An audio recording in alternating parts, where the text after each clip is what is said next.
This is the Kitchen Sink WP Podcast, episode 333. I program my home computer. We have a server crash, 404 error, page not found, links aren't working, system is crashing, system is crashing, system is crashing. Your old HTML website, barely alive. We have the technology. We have WordPress. A new website, better than it was before. Better, stronger, faster.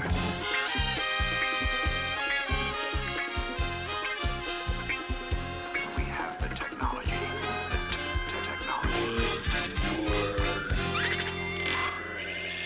Why, hello everybody. This is Adam Silver, the host of the Kitchen Sink WP podcast. Thanks for being here. Let's get started. All right, first and foremost, upcoming events. There are no WordCamps next weekend, but there are some other things coming up that I put the word out requesting information, and some people replied on Twitter. So we are actually having a WordCamp Los Angeles 2020 is going to come online September 18th through 20th.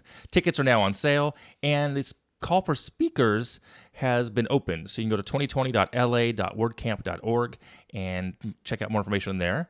LA is obviously tugging my heartstrings because, I was there for so many years. Anyway, so WordCamp LA is in September. It's kind of early, but the tickets are on sale and speaker call is open. So there's that. Also is WordCampus is going to be at the end of this month, July 29th and 30th. And it's an online conference for the WordCamp campus community. It's higher education is what it's all about, where WordPress meets higher ed. And you can go to, if I'm not mistaken, WordCampus. So it's 2020.wordcampus.org if you want more information there. So check that out as well. And that is it for upcoming events. In the news, segment 1, we have WordPress 5.5 Beta 1 is now available for testing. 5.5 will include 10 releases of the Gutenberg plugin, bringing a long list of new features. Link in the show notes. There's a blog post over on wordpress.org/news. But just as a quick little highlight, block editor gets some features and improvements, inline image editing, block patterns, device previews, etc. Discover, install, and insert third-party blocks from your editor using the new block directory. So a lot of new things coming in 5.5. It's in beta 1 right now, still on target to release on August 11th. That's about 5 weeks away from right now. So there's that. And what else is going on in the news? That is it for the news. Yeah, that's it. All right, moving on. Segment 2, the meat and potatoes of this week's show, pen testing for WordPress. So lately, I've been listening to the podcast called Darknet Diaries. It's all about hackers and hacking. It's got me thinking of my old hacker days, reading 2600 magazine, using Gopher, Usenet, and maybe the occasional war dialing piece of software, and phone freaking, of course, all while listening to Oingo Boingo. Oh, I miss those days, I really do. But these days, the term isn't so much hacking as it is now is referred to pen testing, whereas pen is short for penetration, so penetration testing. And these days, there are so many different ways to hack sites and people. I mean, for example, people hacking is social networking these days, but before social networking, there was social engineering, which is still part of pen testing, because pen testing is a very broad stroke. You can try to test your way into software, into companies, and companies do this as a profession. I'm fascinated by this, and I'm like, maybe it's a pivot time for me to become a pen testing company. I don't know. Anyway, so I was curious, what is out there right now that might help us learn about WordPress sites in regards to pen testing. How vulnerable are we? Should we be concerned? Short answer, yes. Can we take measures to fix? Of course, yes. And should we? Well, yeah, sure. Of course we should. So 2 areas here, and then some results that I did some testing. Why test and how to test? Well, why test first and foremost? Now, it seems like a silly question, but some people just need to be hit over the head with this. So why do you want to test your site? Well, your WordPress website may be the repo of personal information by members or customers. And in order to retain that trust of your memberships or your customers, you need to make sure it's secure. Once you're hacked, you will drop off real quickly into what people consider you trustworthy. I mean, it happened with Target, it happened with like Equifax, etc. Those are big companies, obviously, but it really hit them hard in the pocketbook. So just imagine it hitting you with your smaller WordPress site if you got hacked, and you have to come clean on that. So you want to make sure that you are protecting people's personal info.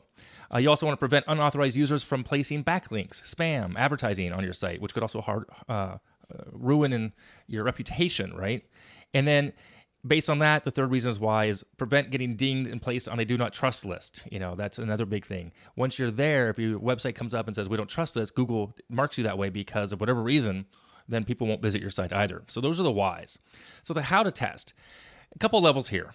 First, I'm going to define these real quick for you. Well, not define, but I'm going to say there's a light level and a heavy level. And I'm going to talk about the light level of testing. Whereas the heavy level, the heavy stuff requires using tools like Kali Linux and Metasploit.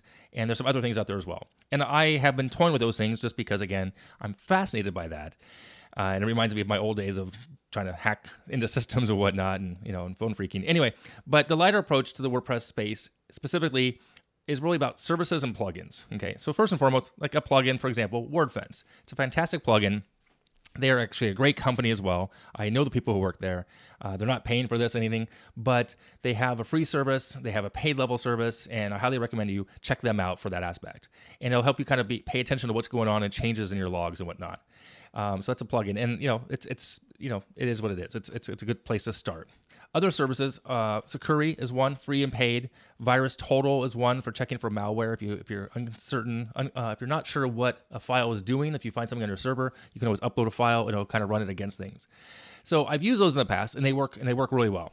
But I also want to try some newer things that I've noticed that have popped up recently. So I tested two different tools. One is called WPSec.com.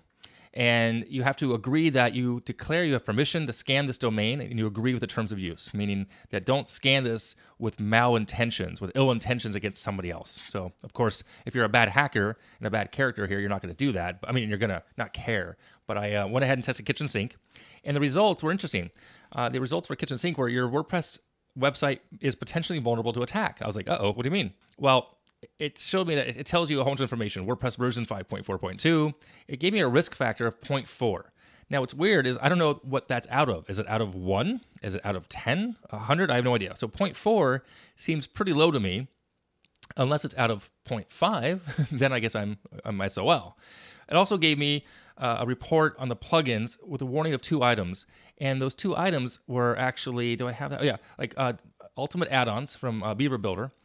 It was one of them, and the other one was Gravity Forms. And in that area, it says you can click on Potential Plugin Vulnerability. It says see why. And I clicked on it, and it says Ultimate Add-ons for Beaver Builder. I'm running 1.2.4, and there's an authentication bypass, which is fixed in 1.24.1. So I need to update my plugin. Okay. The other one I checked out was called HackerTarget.com, and it has its own WordPress security scan. And there's a free level. I tested Backup Speaker, which is about to launch. So there's not much there right now. It's just more of a landing page with some information. So there's not a whole lot that could go wrong there. It tells you right off the bat it's going to detect your version of WordPress core, find your plugins, identify the theme, going to find the first 2 WP users, list any pages that have JS and iframes, and test for directory indexing as well. And also some Google safe broadcasting for reputation. So I ran that test, and my blacklist came back as clean. The dark, that was clean. It showed me I'm running 5.4.2. It showed that I'm clean against threat intel. What was interesting here was Google Analytics. It came back with the latest version. It didn't know a couple of my other plugin versions. Stripe was clean up to 2.4.1, and then it kept coming more information. User enumeration, and it gave the first 2 users on this level, which is kind of disconcerting. So now it knows that, I guess it's not hard to find, but my usernames were right there, username and account name, which is interesting to me. And directory indexing that said my uploads folder was disabled, and so was my plugins folder. And that's a major one. I see this all the time where people's uploads folders are wide open. Highly recommend that you fix that, because if you're keeping PDFs, if you're keeping things behind, quote, a paywall, but I can get to it in a different way just by knowing the directory, that's not good. I see that all the time. So, gives me some linked site information, so it's a pretty good detailed information. Also, like all the link to JavaScript, and tells you what company is hosting that JavaScript. It's pretty interesting there as well. And lastly, here on this report, that was it on the last link on that free report, 7 pages. So it's a PDF you can download. So again, interesting that these other services are out there, gives you information, and they both have upgrade plans. So you can pay for more information and more tracking and alerts as well. And that's always the thing, they want you to sign up for things. So that's fine. So what's the fix? Well, the fix is, once you know you have issues, is pretty simple. Take the results and take action. Update your plugins, update your theme, update core, and of course, make a backup of everything as well. So again, WordPress is becoming more and more popular. I just want to reiterate here, at 38% of market share, it's a target. So keep that in mind and take the precautions you need to take. So people like me, my younger self, don't come after you trying to hack your site. So there you go. All right, just interesting pen testing. And honestly, I recommend the Darknet Diaries as a podcast if you're interested in that type of content. So check it out. All right, moving on. Segment 3, tip and tool of the week. This week's tip is a Chrome extension, actually, called Viewport Resizer Responsive Testing Tool. It's free. It adds a little icon to your dashboard, in your toolbar. It helps you see what websites will look like at different responsive sizes. Very cool. We're using it a lot now for some testing within the agency on my life of over there. So there you have it. If you have any questions, go ahead and send it in via email, adam@KitchensinkWP.com, or the SpeakPipe function of the website. If you want to support the show, become a Patreon. Want to sponsor the show? You can do that too. There's a form on the website. Thanks for listening. See you next week. Now go out and do some awesome things with WordPress. Bye-bye.